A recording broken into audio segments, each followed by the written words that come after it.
Sylhet Osmani international এয়ারপোর্টে আগুন লেগে সার্ভার রুমের প্রায় সব ইকুইপমেন্ট পুড়ে গেছে। এ ঘটনায় প্রায় 7 জন আনসার সদস্য আহত হয়েছেন। ফায়ার সার্ভিসের 1 ঘন্টার প্রচেষ্টায় আগুন নিয়ন্ত্রণে আসে।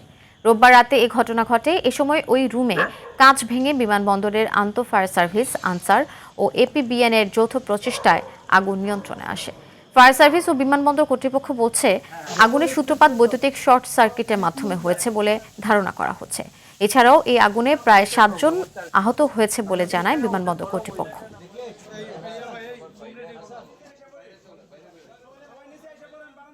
সম্মিলিত প্রচেষ্টায় আগুন নিয়ন্ত্রণে আনা সম্ভব হয়েছে। সার্ভার রুমে আগুনটা লেগেছে এবং সেখান থেকে খুব বেশি ছড়াতে পারে নাই।